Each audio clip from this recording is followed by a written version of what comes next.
Congress high command द्वारा गठित fact finding committee ने आज कांग्रेस मुख्यालय में हार को लेकर मंथन किया।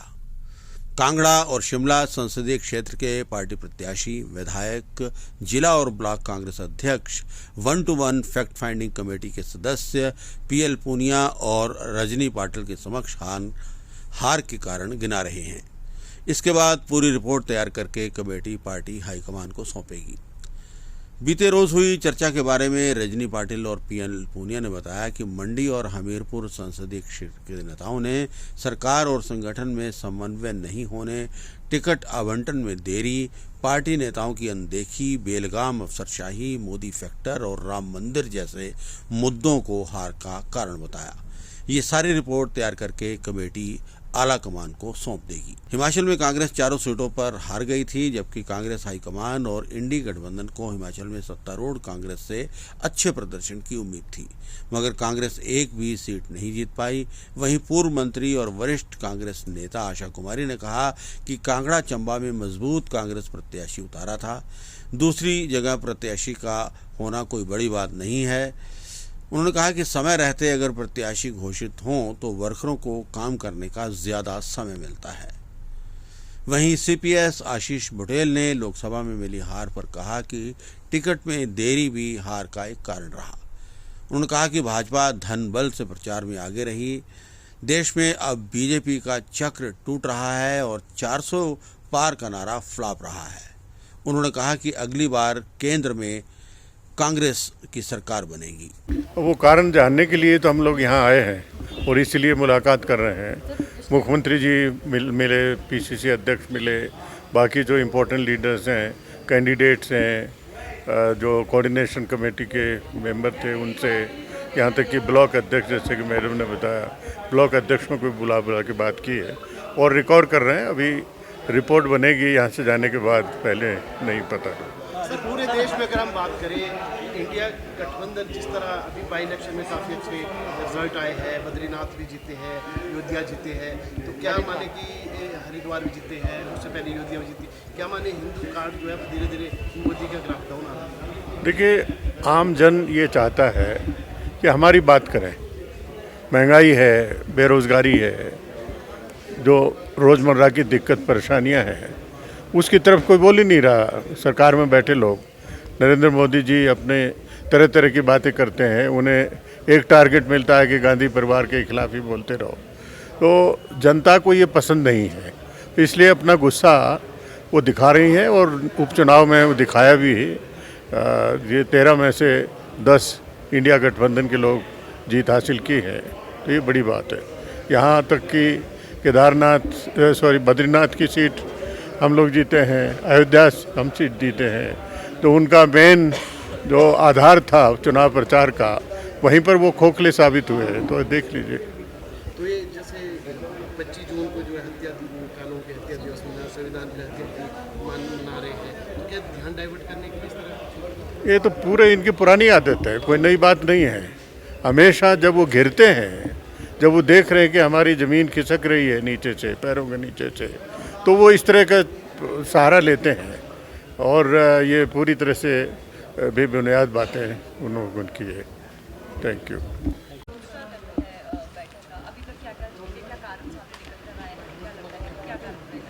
सभी लोगों के मन की भावना जानने की कोशिश हम कर रहे हैं और ब्लॉक लेवल तक के सब अध्यक्षों को हम मिल रहे हैं, सबसे बात कर रहे हैं। जो भी कारण है उसको खोज किया जाएगा, जांच की जाएगी और वो सब सर्वेक्षण हम आपके पास सामने बाद में जैसे यथोचित रखेंगे।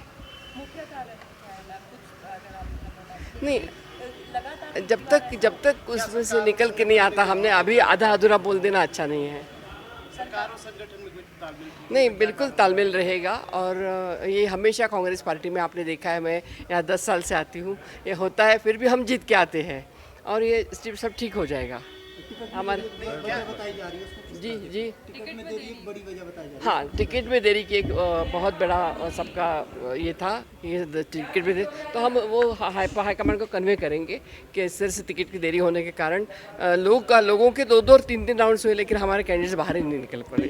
कल बात हुई थी हमारी, वो बोल रहे कि अपनी बात इस तरह भी रखी कि अफसरशाही भारी है, वो बात नहीं सुनती है, सरकार में कार्यकर्ता के काम नहीं हो रहे हैं, वो अभी हम यहाँ पे नहीं बोल सकते, सब जो भी बातें उन्होंने कही बहुत कॉन्फिडेंशियल है। हाँ, थैंक यू, धन्यवाद। देखिए, ये पार्टी के इंटरनल मैटर्स हैं, जो हमने उनके सामने रखना है वो उनके सामने रखेंगे। अब वो आए हैं, उनसे बातचीत करेंगे। तो कोई मैम अगर बात करें कारण हार के जो रहे हैं और उसका जिस तरह से बाई इलेक्शन में कांग्रेस को जीत मिली है, तो उसको लेकर किस तरह से रहेगा और कितना मनोबल जो है वो जीत के बाद पार्टी को? देखिए, निश्चित तौर पे जो विधानसभा की सीटों पे जीत हुई है उसमें 2022 में जब हमने चुनाव लड़ा 40 सीटें जीत के कांग्रेस आई थी, और उसके बाद ये जो 9 विधायकों का 6 ने पहले जो कांग्रेस के थे वो चले गए, फिर 3 जो इंडिपेंडेंट है उन्होंने इस्तीफ़ा दे दिया, और जब दोबारा चुनाव हुए तो कांग्रेस जो है वापस 40 अपने जिस नंबर से जीत के आई थी। तो ये बात तो स्पष्ट है कि हिमाचल प्रदेश की जनता ने स्पष्ट बहुमत जो है वो कांग्रेस पार्टी को दिया है, और इसकी वजह से कांग्रेस के वर्कर के मनोबल तो निश्चित तौर पे बढ़ा है, और एक आत्मविश्वास भी आया है कि पार्टी जो है वो मजबूत है और स्टेबल गवर्नमेंट है। आशा जी, क्या आप मानती हैं कि जो लोकसभा कैंडिडेट था कांग्रेस का वही गलत था? नहीं, ये तो कोई प्रश्न ही नहीं उठता कि कोई गलत कैंडिडेट था। कैंडिडेट कभी गलत नहीं होता या सही नहीं होता। सिलेक्शन भी सही और गलत नहीं होता है। सिलेक्शन पार्टी जो है अपने सारे पहलुओं को देख करके करती है। कभी जो दाव ठीक बैठ जाता है, और कभी ऐसा नहीं है कि अगर कांगड़ा की हम सिर्फ बात कर रहे हैं तो ऐसा नहीं है कि हम सिर्फ कांगड़ा हारे। We lost the whole of Himachal, we lost the whole of Uttarakhand, we lost the whole of Jammu, जो हमारे बॉर्डर्स हैं। और पंजाब में भी जो हमारे साथ लगते बॉर्डर्स थे उसमें आम आदमी पार्टी और दूसरी पार्टीज़ का वो रहा। सिलेक्शन ऑफ एटलीस्ट कांगड़ा का कैंडिडेट की सिलेक्शन गलत नहीं थी। He is a very big person. ये ज़रूर है कि लेट थी, जल्दी हो सकती थी। जिस तरह से राम मंदिर आए या फिर मोदी फैक्टर, ये मान सकते हो कि बहुत ज़्यादा हो? मोदी फैक्टर तो मैं नहीं मानती, पर हाँ, राम मंदिर का उन दिनों एक फैक्टर था, और राम मंदिर के बारे में विषय में जो असली तथ्य हैं वो जनता के सामने अब आ रहे हैं। अगर यही तथ्य उस समय आ गए होते, अगर उस समय बारिशें हो गई होती तो शायद राम मंदिर का जो झूठा एक वो लेने का प्रयास किया गया वो ना होता। तीसरी मर्तबा है कि हिमाचल में 4 सीटें कांग्रेस ने हारी हैं। क्या आपको लगता है कि सरकार होने के बावजूद ये चीज़ें हुई? एक बार पहले भी सरकार होते हुए हारे हैं। किस तरह का आपको लगता है कि पार्टी के स्तर पर या अब काम करने की ज़रूरत है कि लोकसभा में जो लगातार हार मिल रही है? निश्चित तौर पे कुछ ना कुछ कारण तो हैं जिसको पार्टी को देखना पड़ेगा। और जैसा आपने कहा कि ये पहली बार नहीं है कि हम 4 सीटें हारे हैं। हम इससे पहले भी 2014 में, 2019 में, 2022 में, ये 24 में, 23 में हम लगातार जो हैं इन लोकसभा के चुनावों को हारते रहे हैं। कारण इसीलिए फैक्ट फाइंडिंग कमेटी आई है, इसीलिए ये आए हैं सुनने के लिए और जानने के लिए कि क्या कमियां यहाँ के वर्कर को लगती हैं। हम सब वर्कर ही हैं, जो फील्ड में काम करता है वो वर्कर ही होता है। तो क्या कमियां लगती हैं, तो उसके ऊपर मंथन तो निश्चित तौर पे हाईकमांड करेगा। लोकसभा चुनाव के दौरान दरियाबाद में ये भी चीज़ सामने निकल कर आई कि जो कार्यकर्ता हैं उनकी कहीं ना कहीं देखी वो देखने को मिली। क्या कहना? मैं हमारे कांगड़ा में मैंने ऐसा नहीं देखा। हमारे कांगड़ा चंबा की सीट में कार्यकर्ता की अनदेखी नहीं, बल्कि मैं कहूँगी कि आनंद शर्मा जी ने बहुत ही दिलेरी से और बहुत ही जिसको कहते हैं कि ज़मीनी स्तर पे जा कर के कार्यकर्ताओं के साथ मिल कर के चुनाव लड़ा। मगर समय कम था, वो एक नैरेटिव तो बना, वो वोट में हम लोग कन्वर्ट नहीं कर पाए। लेकिन ये कहना कि आनंद शर्मा जी ने चुनाव किसी में कोई कमी रही, ऐसा नहीं है। बहुत जो लोकल कैंडिडेट होता है और जो बाहर से कैंडिडेट आता है, तो लोकल कैंडिडेट के पास कुछ एडवांटेज रहती है कंपेयर टू जो बाहर से कैंडिडेट आते हैं। कौन सा बाहर से? पाकिस्तान से? आनंद शर्मा जी कहाँ से हैं? हिमाचली है, हिमाचली है। तो क्या मोदी जी क्या बनारस से हैं? नहीं, ये this is ridiculous question having no answer. ये हमारे चरणजीत सिंह चन्नी जी जो पंजाब के मुख्यमंत्री थे वो रहने वाले चमकौर साहब रोपड़ के हैं, अभी जलंधर वेस्ट से जलंधर एमपी सीट से भारी मतों से जीत के आए हैं। ये कोई इशू नहीं रहता है। पर ये ज़रूर है कि अगर समय से वर्कर को पता हो कि हमारा कैंडिडेट ये आएगा, तो जो कैंडिडेट होता है उसका नैरेटिव को वोट में कन्वर्ट करने का समय मिल जाता है। ये है। सबसे पहले तो जो फैक्ट फाइंडिंग कमेटी है, कारण तो उनको बताए जाएंगे, और जो कुछ चर्चाएं भी हुई हमारे अपने ब्लॉक लेवल पे भी, और जो सामने निकल कर बातें आई हैं उनमें से ऐसा नहीं कि सबने मेहनत भी की और हमारे कैंडिडेट भी सक्षम थे, और उसके बावजूद हमारा जो वहाँ पे हम नहीं जीत पाए हैं, तो सबसे चर्चा होने के बाद ही इस पर वो होगा। और मुझे लगता है कि हमें फैक्ट फाइंडिंग कमेटी से ही बात कर इसके ऊपर चर्चा करेंगे, और फैक्ट फाइंडिंग कमेटी के ही मेंबर्स आपको इस पर ज़्यादा बेटर ब्रीफ कर पाएंगे। ज़्यादा मुझे ऐसा लगता है कि जो हमारे एक थोड़ा सा टिकट देने में भी हमें देरी जो हुई है, उसका एक मैं समझता हूँ कि एक वो बहुत बड़ा कारण रहा। और बाकी जिस तरह का प्रचार भाजपा के लोग पहले से करते आए हैं, आपने देखा ही है कि हर एक चुनाव में धनबल का जिस तरह से प्रयोग होता है, वो भी एक बहुत बड़ा इशू रहा है। हमारे ऊपर वो ज़रूर ब्लेम करते हैं कि सरकारी मशीनरी का दुरुपयोग, लेकिन मैं आपको बताना चाहूँगा और बहुत जिम्मेदारी से बताना चाहूँगा कि किसी तरह की भी सरकारी मशीनरी का दुरुपयोग कांग्रेस पार्टी ना पहले किया है और ना आगे करेगी।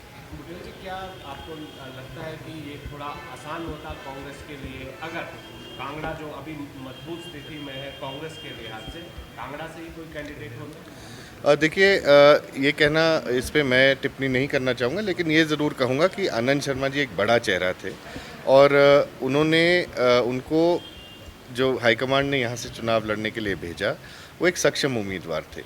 कांगड़ा के लिए उन्होंने बहुत कुछ किया था, और जब वो राज्यसभा के सांसद रहे और मंत्री रहे केंद्रीय सरकार के अंदर, कांगड़ा के लोगों के लिए उन्होंने बहुत कुछ किया था। और इसको देखते हुए हम लोग यहाँ पर उनको चेहरा उतारा गया था, सभी विधायकों से बात कर ये चेहरा उतरा था। और साथ में आपको मैं ये बताना चाहूँगा कि जो हमारे ये चुनाव हुए हैं, इसमें हम 5 लाख की लीड से कम हुए हैं। ऐसा नहीं है कि हारे ज़रूर हैं, लेकिन ये भी देखने की ज़रूरत है कि पिछले चुनावों में, जैसे मेरी विधानसभा क्षेत्र में पिछली बार 18,000 वोट की लीड भाजपा को गई थी, कई जगह पर 30-30 हज़ार की लीड गई थी। उसको कम करते हुए हम लोग 8,500 पर पालमपुर पहुंचा है, और इसी तरह से बाकी सब जगह भी वहां पर कम हुए हैं। हाँ, ये मैं समझता हूं कि इस बार जो भाजपा का जो डायरेक्ट कॉन्फ्रंटेशन जो केंद्र सरकार का हिमाचल प्रदेश के साथ नहीं हुआ, वो भी एक ज़रूर कारण रहा होगा भाजपा के फेवर में।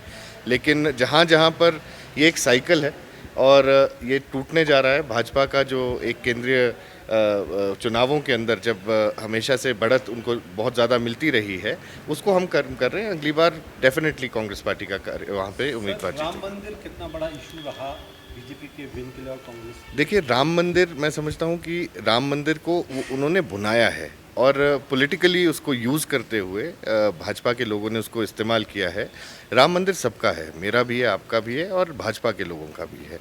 और उसको मुद्दा बनाना और रिलीजन और पॉलिटिक्स को दोनों को बीच में आपस में इंटरमिंगल करना, मुझे लगता है ये गलत बात थी। लेकिन बहुत ज़्यादा मैं समझता हूँ कि वो नहीं हुआ। और आज आप स्थिति देख रहे हैं, हड़बड़ाहट में राम मंदिर का आपका उद्घाटन भी हो जाता है और उसके बाद आज वहाँ पे जो इंफ्रास्ट्रक्चर है वो बिल्कुल ही चरमरा गया है।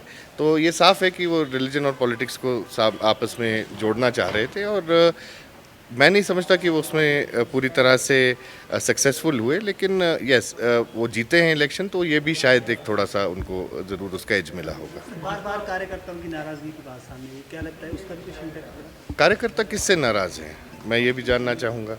हर एक विधानसभा हलके में, जैसे मैं पालमपुर का विधायक हूँ, अगर मुझसे कोई नाराज़ है तो आनंद शर्मा जी से तो नाराज़गी का कोई मतलब ही नहीं बनता था। कार्यकर्ता जो है वो कांग्रेस पार्टी का अगर कोई कार्यकर्ता है, वो कांग्रेस के लिए उन्होंने डट के काम किया है। नाराज़गी किसी से और से हो सकती है, लेकिन कांग्रेस पार्टी से कार्यकर्ता की नाराज़गी नहीं है। और मैं समझता हूँ सब ने मेहनत की, सब ने अच्छे से चुनाव लड़ा है और हार जीत लगी रहती है, अगली बार जीत के दिखाएंगे। भाजपा ने 400 पार का नारा दिया था, शगुफा छोड़ा था, उसका असर देखा कि लोग जिस प्रकार से नारा दे रहे थे उसी अनुरूप। देखिए, भाजपा आज तक अगर कभी जीती है, कोई भी चुनाव जीती है, वो झूठ के दम पर जीती है। एक हवा बनाने की बात की गई, 400 पार आज आपके सामने है स्थिति की 400 पार तो दूर, मुझे लगता है कि बहुत कम सीटें जो उन्होंने सोची थी वो उनको आई हैं। लेकिन मुझे ये खुशी है कि पूरे भारतवर्ष में एक बार गैर भाजपा के जो सरकार और खासकर कांग्रेस पार्टी का उत्थान हुआ है फिर से। और जैसा मैंने कहा, अगली सरकार कांग्रेस पार्टी की बनेगी। अगली सरकार में हमारे कांगड़ा चंबा लोकसभा क्षेत्र से भी उम्मीदवार कांग्रेस पार्टी के जीतेंगे।